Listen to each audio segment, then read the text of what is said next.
3, 2, 1. Hello, this is Dave, and welcome to Equity Story. And this is just general share advice and not personal advice. And Mr. Wolfie, thank you so much yesterday holding the fort on Ask the Analyst Live, doing the video on your own, and so you should. You're going on holiday next week.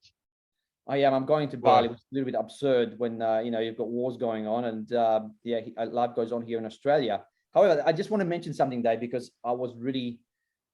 Can I just for you to say anything? Yeah. This is just general share advice and not personal advice. I was very proud of you. Went on, obviously with yesterday. You had a big day. You were probably sloshed by the time the Ausbiz, interview came around, but you managed to stumble across, obviously in an op shop, and got yourself a nice jacket to go. I don't really seen jackets before, so from that point of view, well done. Well done. At least you look semi-respectable. Well, I was actually on the way to Ausbiz. I thought I needed a suit jacket, and there was like one of those tramp guys sitting on the street. He had a nice jacket on. I said, "How much for the jacket?" And I gave him a few bucks, and he was happy. And I managed to get into the interview looking okay. Well, you've pulled it off. Well done. Good interview.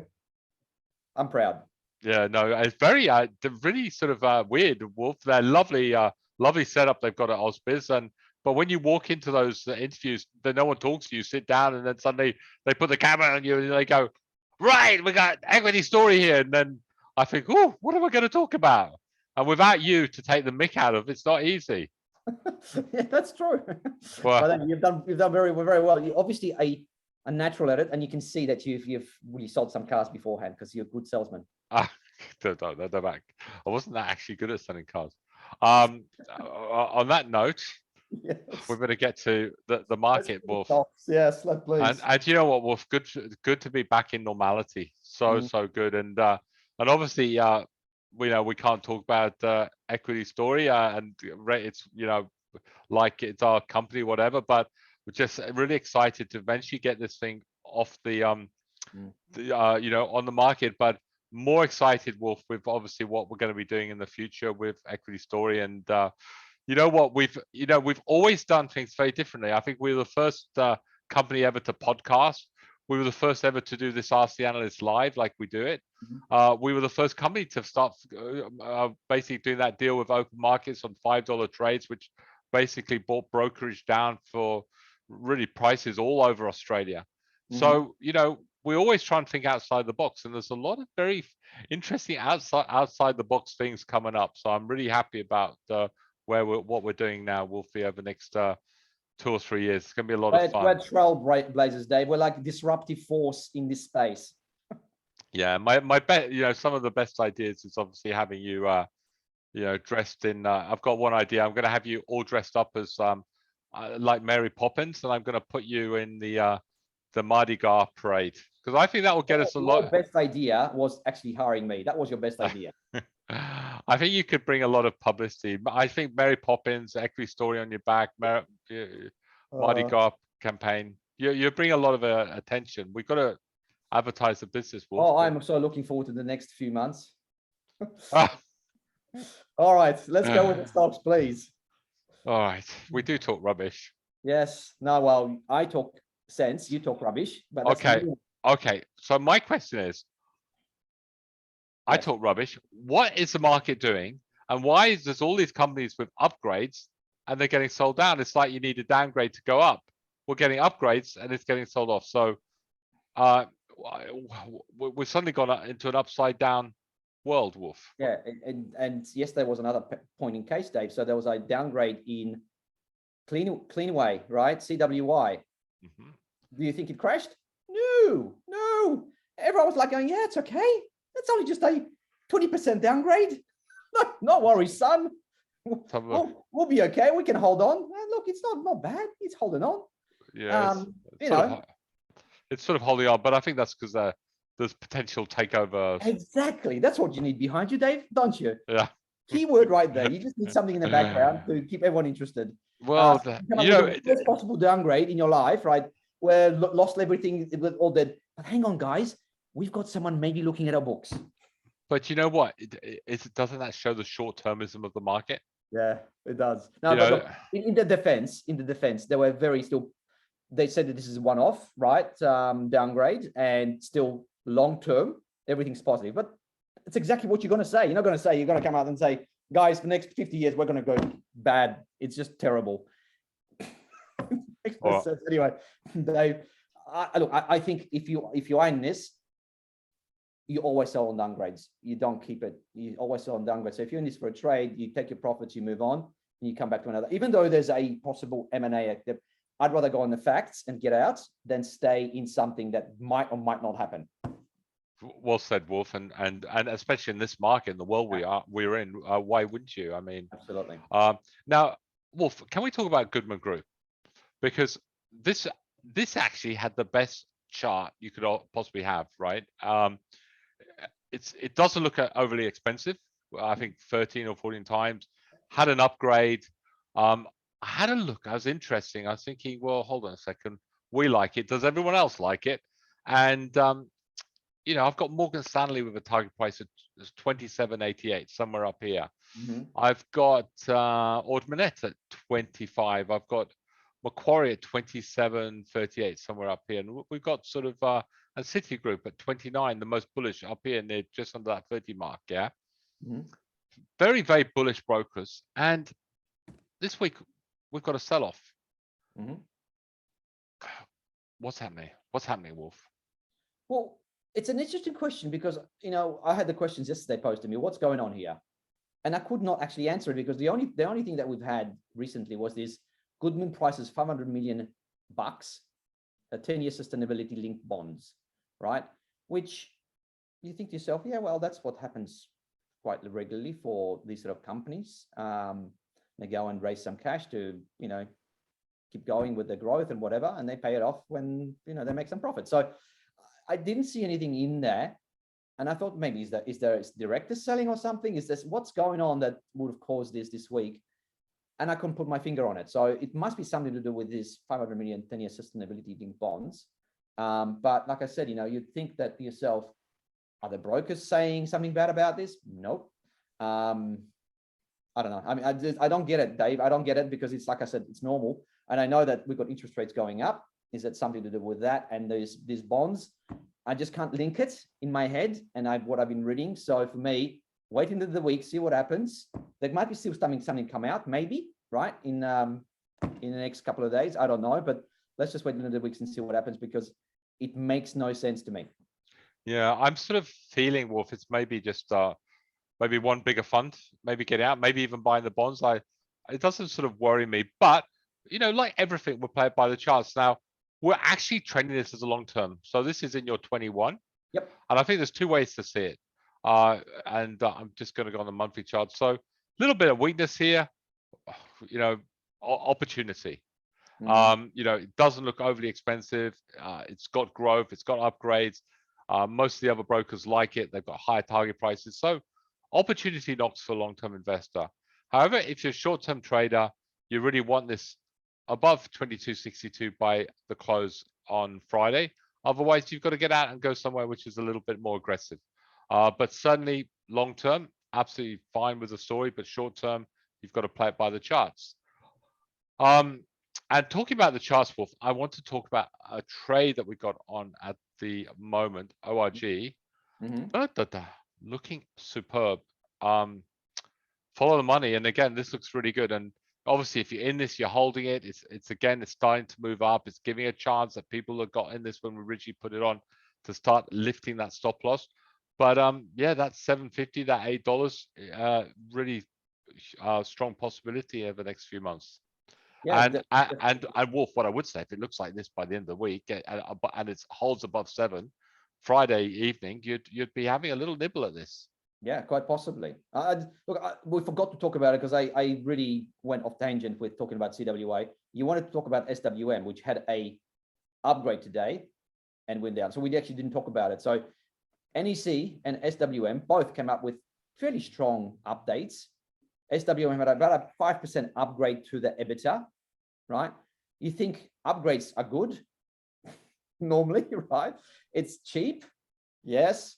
Outlook pretty strong, yes. So the question is, what's going on? Again, hard to explain. This market's action, some of these things is just really difficult to quite get your head around. Is it again something to do with maybe interest rates rising, maybe that you've got too much debt on the book? But this is the thing. But The surely, rates are very, very tiny. It's not going to affect them like overnight. I don't quite get it. I think there's been some articles saying that they expect interest rates, it's going to be a steady rise month on month in, right? So, which is highly possible. But even so, okay, are you not going to watch TV? Surely you're going to be watching more TV. Yeah, well, exactly. That's what I'm saying. It's not going to Yeah. affect them. Yeah. It's going to be marginal. I don't think it's going to affect them that much. And Well, none of us will have any money to move around. Yeah, none of us will have any money to go out. We're just all going to have to sit and watch telly. Oh, there you go. Be like living in England again. Yeah, watch Neighbours. Unfortunately, Neighbours. That's coming to an end. But yeah, apparently, did you know that, Dave? That what's the name? Jason Donovan and Kylie Minogue are going for the last episode for Neighbours. I mean, I know. I've got to watch it. I've got to watch that. I've got to watch. Just a little bit of tidbit of information that I read. Yeah. Anyway. Hang on. What are you doing? You're meant to be studying stock. You're researching stocks, and you're bloody looking at Neighbours and Kylie Minogue. No idea, Dave, and TV Week. That's honestly, I just want to say to members of Equity Story, you can't find good people anywhere, and this is exactly what I have to live up, and this is exactly what I have to deal with day in, day out. Look, I am prepared for any question from anyone. All right, now Wolf. So SWM would not worry me. I'd be holding it. You know, these sort of reactions you get on that day. NEC a little bit more. Again, yeah. If you're in it, you're definitely going to have to get out if it went below that 254. Really, we're out of this now because it's below trend. It's below the water level. Yeah, disappointing price action. However, you know, when you read that through those two announcements, right, two presentations at Macquarie conference, very bullish outlooks. You know, still saying that buoyant conditions, ad market still going quite well. All those little things that you want to hear from the companies, they said. Yet they're sort of languishing a little bit, and you think, yeah, that's the sort of stuff you should be actually in at the moment. Okay, well, again, another upgrade, but a downgrade by the market, JBH. Yeah, well, this is I suppose more of a dividend type stock. You know, it's got small growth in it. Look, I'm okay with that sort of movement. I must be honest with you. I was very surprised with their announcement. They came out and said things are pretty good, and you know, which you think there's one company that's going to be struggling right at the moment would be JBH, and maybe that's what the market's thinking. Maybe the market's saying, well, maybe it was one of those, you know, buy on rumor, sell on fact type stuff. Where there's an announcement, maybe there's if that's it, I'm going to get out. I can't say this. May sell in May go away. Oh, there we go. There's a good excuse. But you know what, Wolf? If you're in it for the dividend, you're holding, and you're certainly more relaxed, aren't you? Yeah, absolutely. Now ANZ. What do you make of that, Mr. Wolf? Yeah, look, an update was okay. Again, you've got, I think, what is it, 4-5% growth in there. Good dividends. Nothing to worry about, really. You know, and again, we had questions yesterday and asked the analyst about banks, where are they standing at? Are they going to be, is their interest rate going to be positive or negative for them? You know, so we basically went through and saying that usually it's more positive than negative interest rate rises because they can expand the margins. They're going to attract more customers as into the deposits, right? So they're going to have more cash to play with, which means they're going to play with expanding the margins with, and also what happens, Dave, is really the cream rises to the top in an interest rate rising environment. So the banks are going to be much more attractive to the player, to someone like me and you, you know, possibly looking as a better investment. So at the end of the day, yeah, I think they should do okayish, but it's a hold for me, ANZ. Yeah, I feel sorry for people who bought it in 2006. Yeah. And never made anything, have they?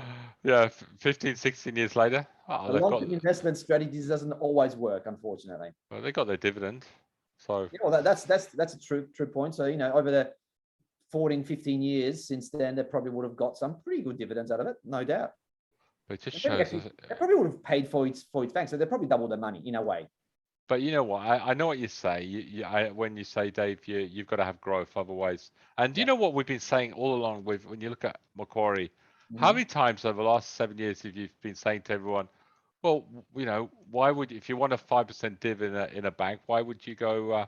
Why would you get Macquarie, which has got growth, so, and the dividend? So, Exactly. look at the difference between them.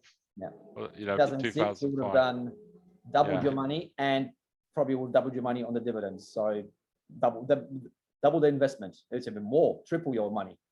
Yeah. So you are good. I don't always criticize you and give you a hard time, do I? Behind your back you do, but that's okay. If I don't hear it, it's okay. Wolf, Yes. CIA. Now you've got to like that. You do. I mean, the chart's good.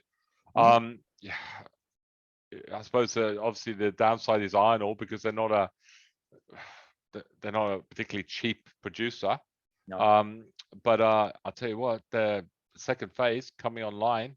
Yep. So the first shipment's out, and they are looking at full commercial production by the end of the year, which is brilliant, isn't it? I think that's where you're looking. Are you looking for growth out of these companies? So potentially, if the iron ore, Dave, stays around that 140, 150 level, then you'd probably maybe expecting this to get to $8 plus by then. But you just never know. You just don't know where iron ore is going to be in 6 months. You probably don't even know where the iron ore is going to be in a month.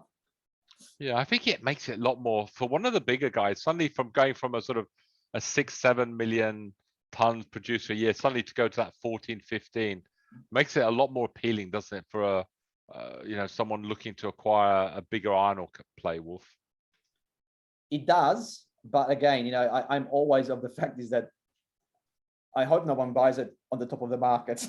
Well, everybody buys everything at the top of the market, don't they? That's the way that Rio and BHP are very good at that. So maybe there is a case for that.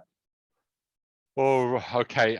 Wolf, on that note, I just have a quick look at the general market. So, it's still weak, and there's a lot of warnings out there. If you actually look at the Dow, okay, we're just holding. If you actually reverse this is a sort of candle which you'd say, well, there's a good chance we're going to go lower. We did go lower this week, and we've rebounded, but I think it's just a little bit of a respite, really. I think the markets, again, you need to see much stronger price action by the end of this week on the Nasdaq if I was to feel we're going to have some sort of recovery here. So there's still a massive warning there. And looking at our market, just starting to roll over a little bit. We need to hold that level, Wolf, that's 7,276. Otherwise, we might go and retest that 7,000 level. So we've got some, we're not far off some maybe critical support as well. So not an easy market. So everyone just needs to obviously take that into their mindset. All right. One more talk. I just want to talk about one more stock, Dave, and that's ARB. Because I really appreciate this company, what it's done over the last 20 years. But down she goes, right? So it was way too expensive at $55. So we traded it. Then of course we had to sell when it broke the trend. Of course we're not in it at the moment, and we're sort of thinking when is the time to get back in. So they had an update today. Actually, you look at it, it was okay. We're going positive outlook. Sales I think was up 18%, but it wasn't enough for the market, right? The update wasn't enough for the market because they are trading on still 24 times. So I'm excited. I'm thinking going, excellent. Come on, bring it down, baby. I want to sit at $30. I reckon around $30, that will put it around about 20 times, Dave. And at 20% growth, that's when I start getting interested. So it's getting closer to what I think might be a bit more palatable for us to have a look at. So, $30 would be the first point of look for me. Look, ideally $20 would be great, but that's probably going to be a bridge too far to see it come down that far. But $30 would be my first look. All right. Well, you can buy it. We're not buying that here at Equities Story. No. But I remember when $30, when I say $30, it needs to come down, stop. Trend line need to come back to it. So this could be a 6-month process, but at least I'm liking the fact that you've got it on your watch list. Oh yeah. I'm always interested in very good stories when they sell off, not because they are going badly, they are going quite well, because the market's repricing them. Yes, come on. All right. Keep coming down, baby. Let us pray. On that note, thank you very much, Wolfie, and look forward to obviously doing this tomorrow. Thanks, Wolfie. All right. Cheers, guys. See you, mate. Bye. Bye. Bye.